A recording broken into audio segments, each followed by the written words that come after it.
मुझे मुझे समझाने का मौका तो दे। अब समझाने के लिए बचा ही क्या है बुआ जी? मैंने खुद देखा, आपने खुद अपने हाथों से रीत के हाथ में वो डांडिया दी थी जिससे उसको चोट पहुंच सकती थी, और सिर्फ उसी को नहीं, घर में आए हुए हर मेहमान को चोट पहुंच सकती थी। क्या अब भी आप इस बात से मुकरना चाहती हैं? अब भी कोई बहाना बना के इससे बचना चाहती हैं आप? मैं कोई बहाना नहीं बनाना चाहती और मैं किसी बात से नहीं मुकर रही हूँ, लेकिन मैं ये बात नहीं मानूंगी कि घर में आए मेहमानों को मैं चोट पहुंचाना चाहती थी। मेरा ऐसा कोई इरादा नहीं था राघव, लेकिन हाँ, मैं रीत को जरूर चोट पहुंचाना चाहती थी। तो इससे आपने जो किया वो सही साबित हो जाता है। क्या मैंने आपको कभी कहा है कि आप रीत को चोट पहुंचाए? क्या मैं कभी चाहता था कि रीत को चोट पहुंचे या उसकी जान को खतरा हो या उसकी जान चली जाए? तो आप ऐसा कदम कैसे उठा सकती हैं? रीत ने बात आगे बढ़ाई, लेकिन मैं उसकी जान नहीं लेना चाहती थी। मैं सिर्फ उसे सबक सिखाना चाहती थी। उसने तेरा बिजनेस तो उसे छीन लिया बेटा। मीता को पता नहीं क्या पट्टी पढ़ाई कि हमारे घर का आधा हिस्सा अपने नाम कर लिया। जब देखो तब तुझे और मुझे सबके सामने खरी खोटी सुनाती रहती है। मुझे डाइनिंग टेबल की सीट से उठा दिया। मुझ पर क्या बीत रही होगी तूने कभी सोचा? जो कुछ रीत ने किया, मैं अपने गुस्से को काबू में नहीं कर पाई। हो गई मुझसे गलती। तू जानता है ना बेटा, मैं अपराधी सोच वाली इंसान नहीं हूँ। भगवान की लाठी से मुझे कितना डर लगता है। जो भी हो बुआ जी, इससे ये तो समझ आ गया कि आप गुस्से में बिना सोचे समझे कोई भी कदम उठा सकती। तो इस वजह से मैं आपको कभी अपने दिल की बात नहीं बताऊंगा। क्या पता आप मेरे दिल के दर्द को अपने किसी गुनाह का बहाना या वजह बना लें।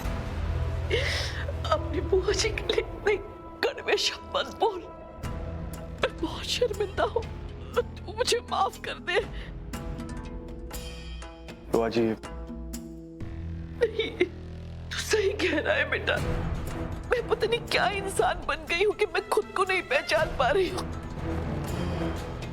तू देखना, अब मैं फिर से तेरी वही बड़े दिल वाली बुआ जी बनूंगी, जिसने रीत के हर वार के बदले उसे सिर्फ प्यार और सहानुभूति दी।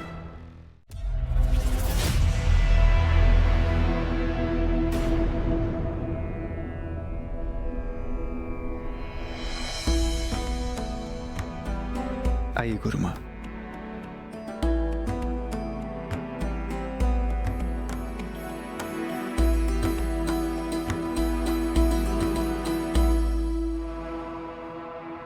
यह हमारे सूर्यवंशी परिवार की गुरुमा है। मैंने बता दिया उन्हें कि अब तुम हमारे परिवार का हिस्सा नहीं हो। तुम हमारी कुछ नहीं लगती।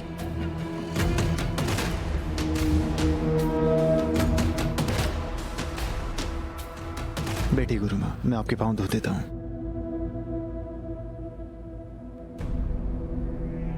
राघव, शारदा, ये मैं क्या देख रही हूँ? इतने सालों में पहली बार इस घर के मंदिर में ताला लगा हुआ है, और वो भी नवरात्रि के शुभ दिनों में। गुरुमा, आप तो अंतर्यामी हैं, हमारी स्थिति आप जानती हैं। मैं तो भक्तन हूँ।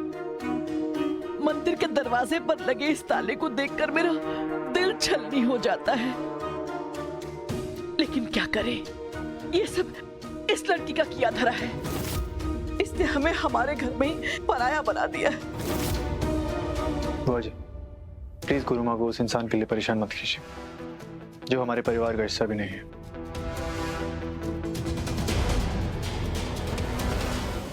गुरुमा, प्लीज बैठिए।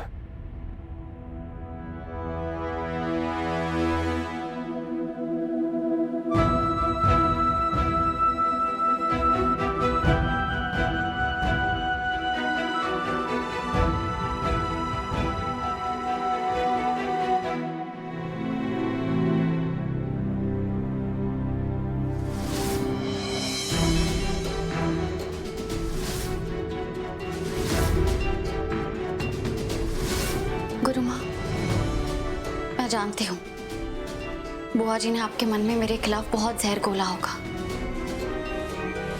पर मेरा जो विश्वास आप पर है वो कभी नहीं डगमगाएगा। और चाहे जो हो जाए, मैं आपको अपने हाथ का बना प्रसाद जरूर चढ़ाऊंगी। और मुझे पूरा विश्वास है कि इतनी श्रद्धा से बनाए हुए प्रसाद को खाने के बाद गुरु माँ मुझे माफ कर दीजिए। मैंने सीख लिया है कि अगर इस दुनिया में गलत के खिलाफ चुप रहूं तो आपको कमजोर माना जाता है, और मैं कमजोर नहीं हूं।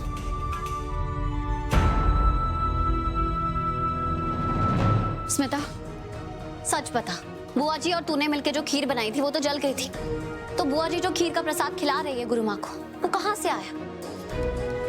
देख, तू मेरे सामने झूठ बोल सकती है, कोर्ट के सामने झूठ बोल सकती है, लेकिन गुरु माँ के सामने झूठ बोलने की गलती मत करना, क्योंकि ये सिद्ध साध्वी है।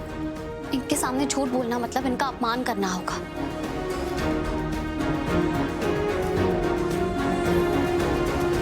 बोल। रीत, तू कैसी बातें करती है? ये खीर मैंने और मम्मी जी ने ही बनाई है। तू लापरवाह है, तेरी खीर जल गई थी, याद है? ये हमारी खीर है। रीत, तुम्हारे सामने हाथ जोड़कर विनती करती हूँ, प्लीज हमें गुरु माँ की सेवा कर लेने दो। तुम जाओ यहाँ से। बुआ जी, ना आपकी विनती से और ना ही आपकी ताकत से आप मुझे यहाँ से हटा सकती हैं। गुरु माँ, ये खीर मैंने बनाई और मैं बात इतनी आगे नहीं बढ़ाती अगर आपके नियमों का उल्लंघन ना हो रहा होता तो। बस रीत, मैंने कहा ना, बहुत हो चुका है। शांत हो जाओ राघव। अब इस बात का निर्णय मैं करूंगी कि ये खीर किसने बनाई है।